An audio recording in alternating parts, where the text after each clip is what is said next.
ಆದಿಕಾಂಡ ಅಧ್ಯಾಯ 1. ದೇವರು ಲೋಕವನ್ನು ಸೃಷ್ಟಿಸಿದ್ದು. ಆದಿಯಲ್ಲಿ ದೇವರು ಆಕಾಶವನ್ನೂ ಭೂಮಿಯನ್ನೂ ಉಂಟುಮಾಡಿದನು. ಭೂಮಿಯು ಕ್ರಮವಿಲ್ಲದೆಯೂ ಬರಿದಾಗಿಯೂ ಇತ್ತು. ಆದಿಸಾಗರದ ಮೇಲೆ ಕತ್ತಲಿತ್ತು. ದೇವರಾತ್ಮವು ಜಲಸಮೂಹಗಳ ಮೇಲೆ ಚಲಿಸುತ್ತಿತ್ತು. ಆಗ ದೇವರು ಬೆಳಕಾಗಲಿ ಅನ್ನಲು ಬೆಳಕಾಯಿತು. ದೇವರು ಆ ಬೆಳಕನ್ನು ಒಳ್ಳೆಯದೆಂದು ನೋಡಿದನು.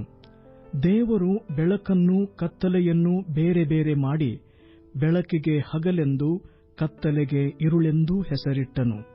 ಹೀಗೆ ಸಾಯಂಕಾಲವೂ ಪ್ರಾತಃಕಾಲವೂ ಆಗಿ ಮೊದಲನೆಯ ದಿನವಾಯಿತು.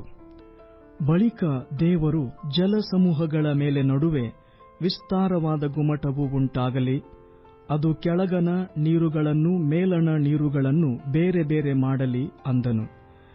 ದೇವರು ವಿಸ್ತಾರವಾದ ಗುಮ್ಮಟವನ್ನು ಮಾಡಿ ಅದರ ಕೆಳಗಿದ್ದ ನೀರುಗಳನ್ನು ಅದರ ಮೇಲಿದ್ದ ನೀರುಗಳಿಂದ ವಿಂಗಡಿಸಿದನು. ಹಾಗೆಯೇ ಆಯಿತು. ದೇವರು ಆ ಗುಮ್ಮಟಕ್ಕೆ ಆಕಾಶವೆಂದು ಹೆಸರಿಟ್ಟನು. ಹೀಗೆ ಸಾಯಂಕಾಲವೂ ಪ್ರಾತಃಕಾಲವೂ ಆಗಿ ಎರಡನೆಯ ದಿನವಾಯಿತು. ಅನಂತರ ದೇವರು ಆಕಾಶದ ಕೆಳಗಿರುವ ನೀರೆಲ್ಲ ಒಂದೇ ಸ್ಥಳದಲ್ಲಿ ಕೂಡಿಕೊಳ್ಳಲಿ, ಒಣನೆಲವು ಕಾಣಿಸಲಿ ಅಂದನು. ಹಾಗೆಯೇ ಆಯಿತು. ದೇವರು ಒಣನೆಲಕ್ಕೆ ಭೂಮಿಯೆಂದೂ ಜಲಸಮೂಹಕ್ಕೆ ಸಮುದ್ರವೆಂದೂ ಹೆಸರಿಟ್ಟನು. ಆತನು ಅದನ್ನು ಒಳ್ಳೆಯದೆಂದು ನೋಡಿದನು. ತರುವಾಯ ದೇವರು ಭೂಮಿಯು ಹುಲ್ಲನ್ನೂ ಬೀಜ ಬಿಡುವ ಕಾಯಿಪಲ್ಯದ ಗಿಡಗಳನ್ನು ಬೆಳೆಸಲಿ ಮತ್ತು ಬೀಜವುಳ್ಳ ಹಣ್ಣಿನ ಮರಗಳನ್ನೂ ಅವುಗಳ ಜಾತಿಗನುಸಾರವಾಗಿ ಹುಟ್ಟಿಸಲಿ ಎಂದು ಹೇಳಿದನು. ಹಾಗೆಯೇ ಆಯಿತು. ಭೂಮಿಯಲ್ಲಿ ಹುಲ್ಲು ಬೆಳೆಯಿತು.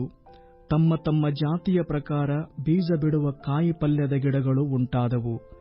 ತಮ್ಮ ತಮ್ಮ ಜಾತಿಗನುಸಾರವಾಗಿ ಬೀಜವುಳ್ಳ ಹಣ್ಣಿನ ಮರಗಳು ಕಾಣಿಸಿದವು. ದೇವರು ಅದನ್ನು ಒಳ್ಳೆಯದೆಂದು ನೋಡಿದನು. ಹೀಗೆ ಸಾಯಂಕಾಲವೂ ಪ್ರಾತಃಕಾಲವೂ ಆಗಿ ಮೂರನೆಯ ದಿನವಾಯಿತು. ಬಳಿಕ ದೇವರು ಆಕಾಶಮಂಡಲದಲ್ಲಿ ಬೆಳಕುಗಳು ಉಂಟಾಗಲಿ, ಅವು ಹಗಲಿರುಳುಗಳನ್ನು ಬೇರೆ ಬೇರೆ ಮಾಡಲಿ. ಇದಲ್ಲದೆ ಅವು ಗುರುತುಗಳಾಗಿದ್ದು ಸಮಯಗಳನ್ನು ದಿನ ಸಂವತ್ಸರಗಳನ್ನು ತೋರಿಸಲಿ. ಮತ್ತು ಭೂಮಿಯ ಮೇಲೆ ಬೆಳಕು ಕೊಡುವುದಕ್ಕೆ ಅವು ಆಕಾಶಮಂಡಲದಲ್ಲಿ ದೀಪಗಳಂತಿರಲಿ ಅಂದನು. ಹಾಗೆಯೇ ಆಯಿತು.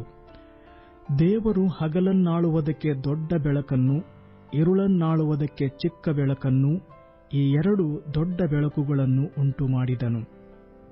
ಆತನು ನಕ್ಷತ್ರಗಳನ್ನು ಸಹ ಉಂಟುಮಾಡಿದನು.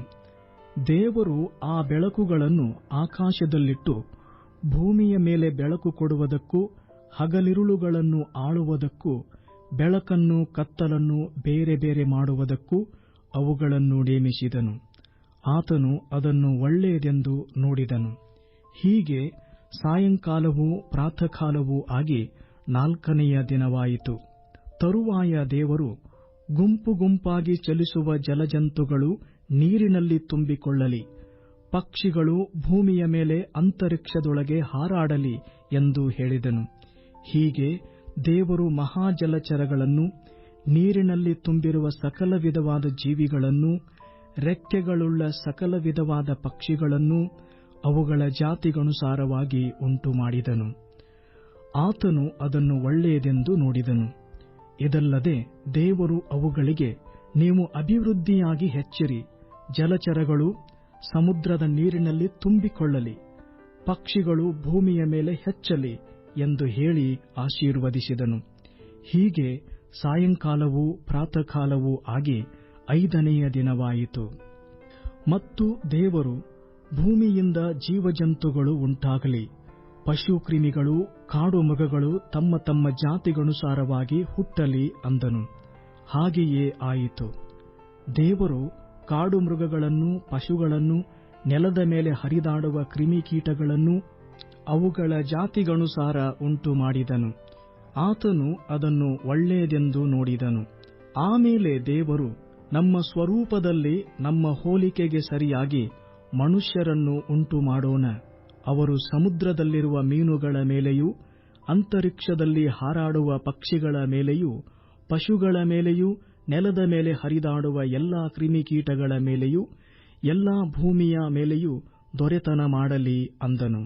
ಹೀಗೆ ದೇವರು ಮನುಷ್ಯನನ್ನು ತನ್ನ ಸ್ವರೂಪದಲ್ಲಿ ಉಂಟುಮಾಡಿದನು. ದೇವಸ್ವರೂಪದಲ್ಲಿ ಅವನನ್ನು ಉಂಟುಮಾಡಿದನು. ಅವರನ್ನು ಗಂಡು ಹೆಣ್ಣಾಗಿ ನಿರ್ಮಿಸಿದನು. ಇದಲ್ಲದೆ ದೇವರು ಅವರನ್ನು ಆಶೀರ್ವದಿಸಿ, ನೀವು ಬಹು ಸಂತಾನವುಳ್ಳವರಾಗಿ ಹೆಚ್ಚಿರಿ, ಭೂಮಿಯಲ್ಲಿ ತುಂಬಿಕೊಂಡು ಅದನ್ನು ವಶಮಾಡಿಕೊಳ್ಳಿರಿ, ಸಮುದ್ರದ ಮೀನುಗಳ ಮೇಲೆಯೂ ಆಕಾಶದ ಪಕ್ಷಿಗಳ ಮೇಲೆಯೂ ಭೂಮಿಯಲ್ಲಿ ಚಲಿಸುವ ಎಲ್ಲಾ ಜೀವಿಗಳ ಮೇಲೆಯೂ ದೊರೆತನ ಮಾಡಿರಿ ಅಂದನು.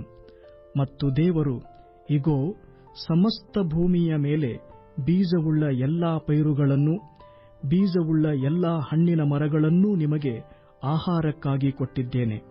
ಇದಲ್ಲದೆ ಭೂಮಿಯ ಮೇಲೆ ತಿರುಗಾಡುವ ಮೃಗಗಳು, ಆಕಾಶದಲ್ಲಿ ಹಾರಾಡುವ ಪಕ್ಷಿಗಳು, ನೆಲದಲ್ಲಿ ಹರಿದಾಡುವ ಕ್ರಿಮಿಕೀಟಗಳು ಎಂಬ ಜೀವಿಗಳಿಗೆ ಎಲ್ಲಾ ಹುಲ್ಲು ಸೊಪ್ಪುಗಳನ್ನು ಆಹಾರಕ್ಕಾಗಿ ಕೊಟ್ಟಿದ್ದೇನೆ ಎಂದು ಹೇಳಿದನು.